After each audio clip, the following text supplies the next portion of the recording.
Hey guys, it's Rye here. Welcome back to my channel. So today I have for you my Mafia romance wreck. So I thought I did a Mafia romance wreck video. Apparently I didn't. So I'm sorry for that. Because Mafia is about, I want to say like 60% of the books I read is Mafia. And somehow I never did a video. But we're doing one today. So let's go ahead and get started because I'm on a bit of a time crunch and I gotta get this up. So the first book I have on this list is the Morelli Family series by San Mariano, and this series is definitely one of my favorite ones of all time. It features one of my favorite characters of all time, which is Matteo Morelli, and it's fantastic. So the first book is Accidental Witness, and it follows Mia and Vince, and basically Mia ends up waking up one night and she lives at home with her mom and her brother and sister, and basically she gets up, her mom's not there, she's been watching the kids, so she sneaks out, hides in the bushes, and she ends up seeing some things she shouldn't have saw. And from that point on, she is afraid of being caught because she recognized one of the people at the neighbor's house.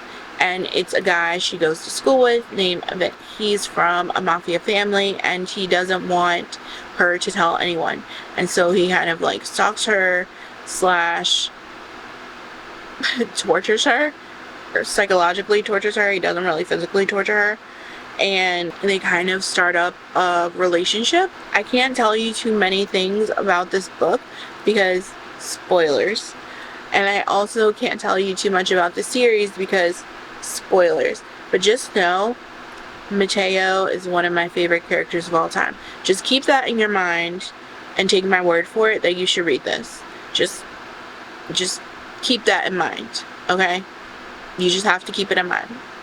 I can't say anything else, but just remember that. That's all you need to know. That's all you need to know. Alright, so the second one that I'm going to talk about is the Anti-Heroes in Love duet by Gianna Darling. I'm looking up because it's literally right there in front of me. So this one follows Dante and Elena, and Dante is a big mafia boss, and Elena is a lawyer who defended Dante when he was up for a murder charge. And from that point on, Dante was like obsessed with her and he knew that she was going to be his. And Elena is very headstrong. She doesn't want to be bothered with a man. She knows like where she's going and where she wants to go, and she's not trying to be derailed by anybody or anything. And she also knows that she never wants to end up how she grew up, which was poor and struggling on the Italian streets, and her dad kind of sucked, and she just doesn't want to have to live with that again. So she knows she wants to be successful, and she's not willing to chance that on anyone, including Dante. And he kind of brings down her walls and opens her up in his very sweet and loving, endearing way, where she's like definitely icy and sharp.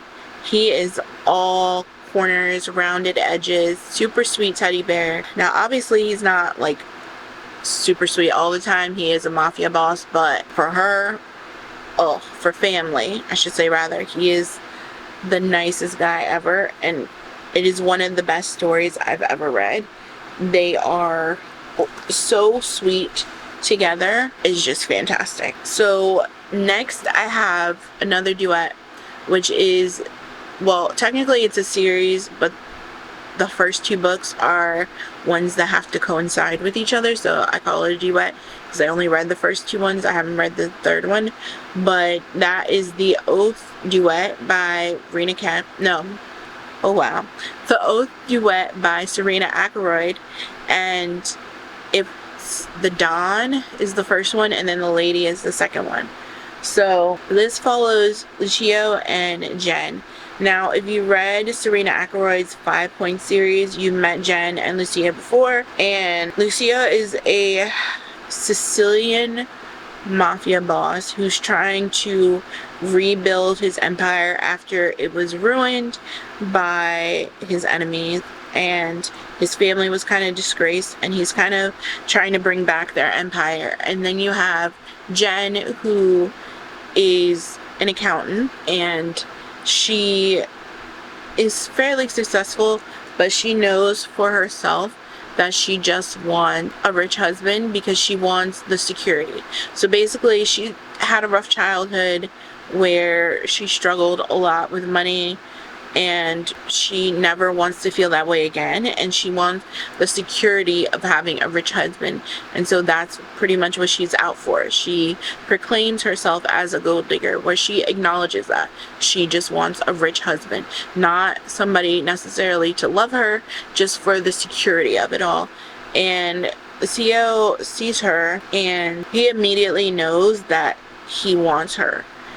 And so Jen is very headstrong. She's very determined, and he is very similar to that, but he allows her to kind of make her own decisions in a way. It's hard to explain, where he's not typically, when you read a mafia book, the guy's like bossing the female main character around. He's like telling her what to do, and this is not like that.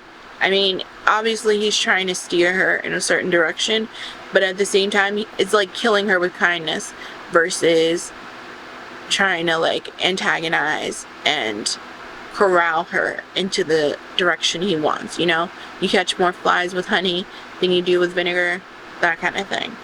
And I really enjoyed this. I really enjoyed the Don, but I love the lady. The Don does end on a cliffhanger. That's why I'm putting them together too, because you will want to read the second one after you finish the first one, because it does end on a cliffhanger. But just putting it out there to let you know. But I really enjoyed it. So next I have the Queens and Monsters series by J.T. Geshinger. So this whole series, I'm going to recommend you read the whole series. It's fantastic.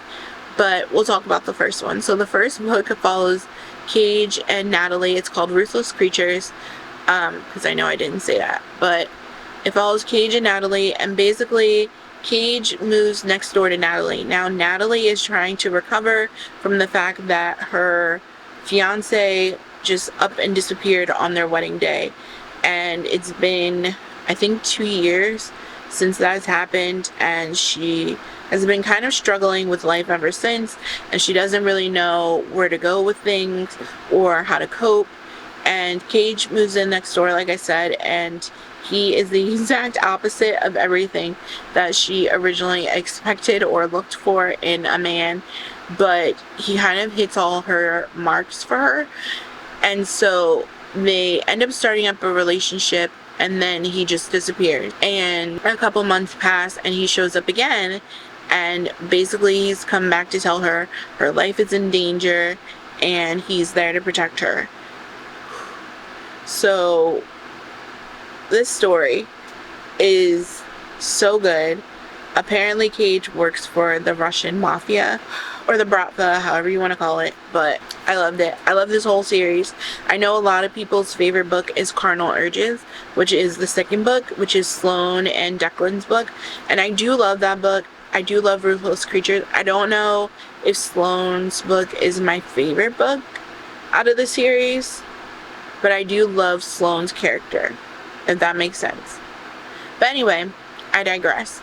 Just read the series. It's fantastic. You won't go wrong with any of the books. They're all good. Alright, next on this list I have the Family series by Katrina Jackson, and the first book is a novella, which is called Beautiful and Dirty. I think that's what it's still called. She might have changed it, because I know she changed some of her covers too. And it follows Sal and Shay. So basically Shay is on an Italian vacation with her boyfriend, and she has saved up all this money. She's always wanted to go on this big trip, and she's worked really hard to do it, and now she's on this vacation and she's stuck with her boyfriend, who is basically ruining the whole vacation, where he complains about everything. He doesn't want to do anything, and so she decides one day to just go up and leave him at the hotel and go do her own thing for the day.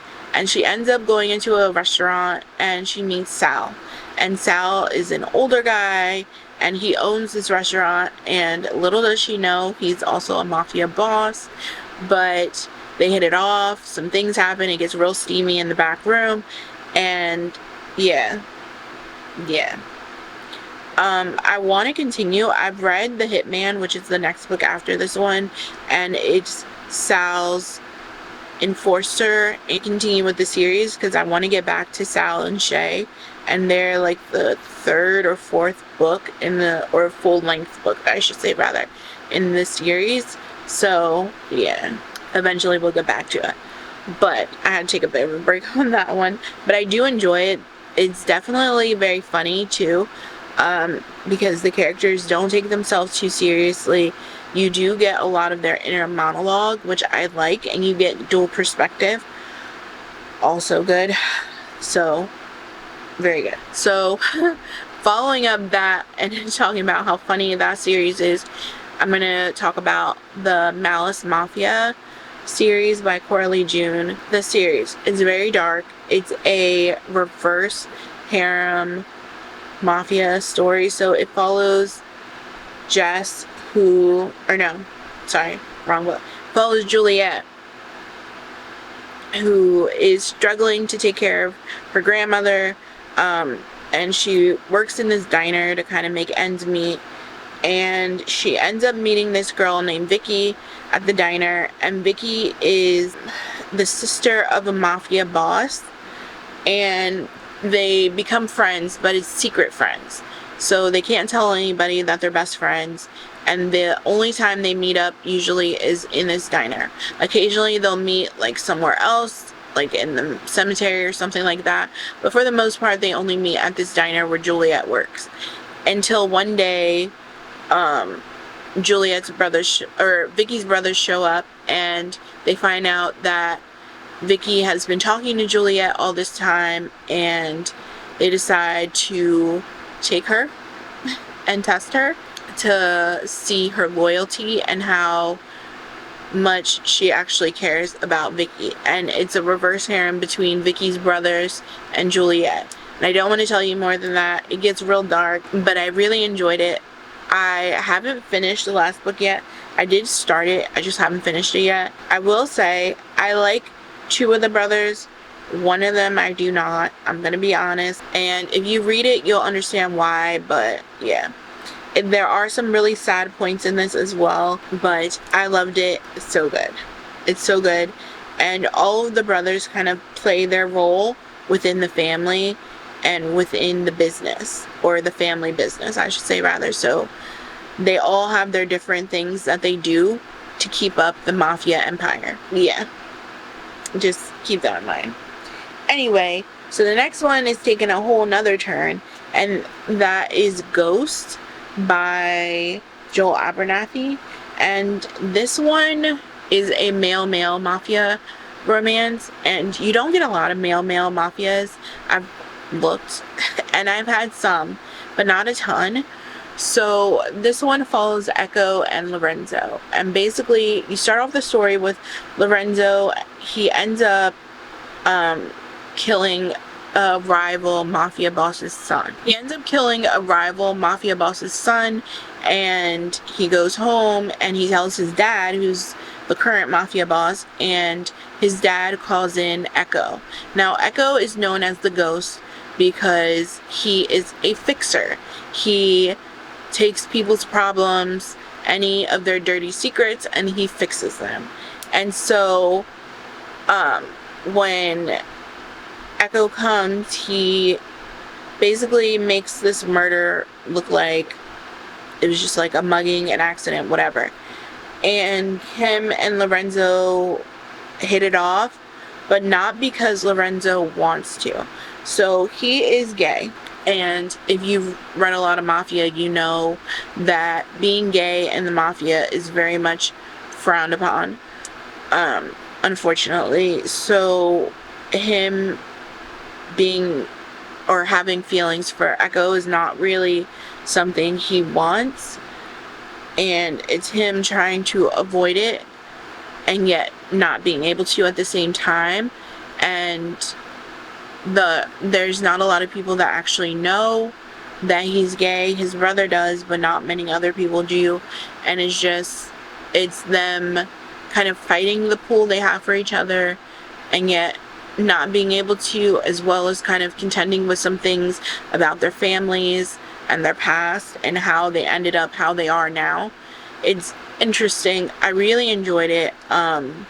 It made me sad at points because of the battle Lorenzo is having, but the story overall was just very good and very touching, and I loved their relationship with each other. Next, I have Ruining Dahlia by C.R. Jane, and this one is an arranged marriage, but it's also a poly romance, or not poly, it's reverse harem. Take it back, not poly, because they're brothers.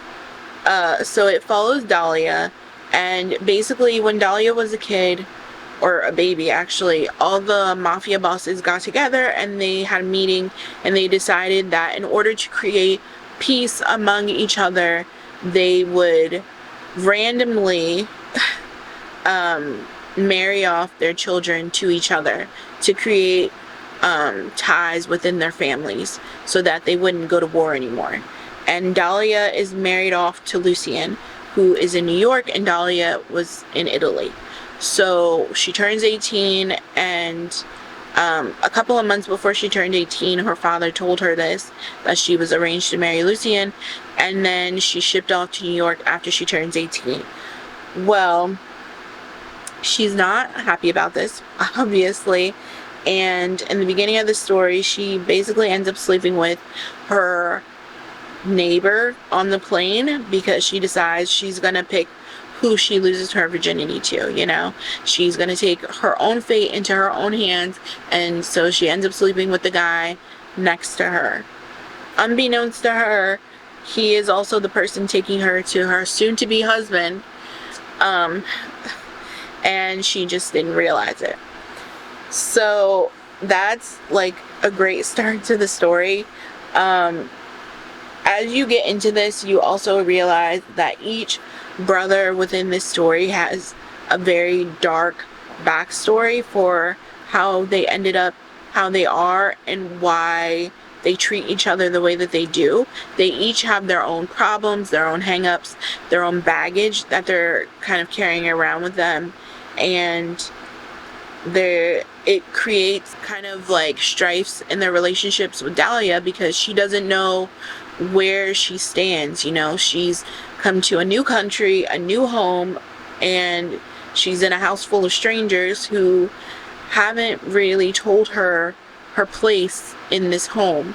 You know, she knows she's supposed to marry Lucien, but she doesn't really know where she's supposed to go from there. Like, is she supposed to take over things in the household? Is she supposed to continue with school? Can she have a job? What does she do here? And she's trying to find her purpose, and also where she fits in with these guys who all either really want her or are avoiding her at all costs. And it's just really sad. I can say the story kind of made me tear up as you get closer to the end and the brothers' relationships with each other and how it becomes so messed up. It was so good. I loved it. It was definitely one of my favorite books I read last year. So good. Alright, we're down to our final two. So the next one I have is Toxic by Maggie Cole. And this one follows Dante and Bridget. And Bridget and Dante had kind of a tumultuous relationship when they were teenagers, where Bridget had always kind of been in love with Dante, but he kind of ran hot and cold with her. And finally, she just kind of decides she's fed up with it and she's going to move on with her life. So she goes to college and she meets someone else. She meets Sean, and she marries Sean. They seem like they have the picture perfect life. They have kids, a family, everything. She ends up moving to a different state, everything, and restarts her life. And then Sean ends up murdered, and Bridget and her kids end up coming home. Now, throughout this time, Dante has still been in love with Bridget. You know, it's, I think 18 years have passed or something like that. Or like her son is almost 18, her oldest son. And it's been a long time. And he's still been in love with her. He's never had a serious relationship because he's still hung up on Bridget. And so he sees this as a chance for them to start over, start fresh, and kind of rekindle a relationship. And he's always been in her life, even though she married Sean. He kind of took over the role as like an uncle to her kids. So they know him, they're still close, they're just not in a relationship anymore. So when she comes back, things kind of unfold on what really happened to Sean, what secrets Bridget is keeping, why she's cut off Sean's family, and like completely erased them from her life. And there's things going on, there's plot twists. It's a good story. I loved Dante, and I loved how hung up he was on Bridget, even though he didn't want to fall in love because of things that had happened to him or things he had been told as a kid. But he was, and he was so gone for her. I loved it. And then the last book I have on this list is Painted Scars by Neva Otage. And this one is an interesting one because you have a damaged hero. So it follows Roman and Nina. And basically Roman is confined to a wheelchair when you start off the story, where he was caught by a bomb and it damaged his legs. So he struggles to stand, let alone walking. And Nina, he basically blackmails her to marry him because he has basically seen the way that she acts around people, and she's very good at pretending. And so he thinks she'll be a great wife because she'll be good at pretending to be in love with him. And so he convinces her to marry him, and it's their love story and them falling in love with each other, and him kind of realizing that, yeah, he may be damaged, but he's not completely broken, and he's still worthy of love, damage and all. And sometimes those scars are just as beautiful. Their story is so beautiful. I will say that the second book is just as good as this book. Anyway, that's the end of this list. That is all of the books I'm going to recommend to you right now. As usual, I'll leave all of the books things linked down below. Give this video a thumbs up if you like it, and subscribe if you want to. And I will catch you guys in my next video. Bye, guys.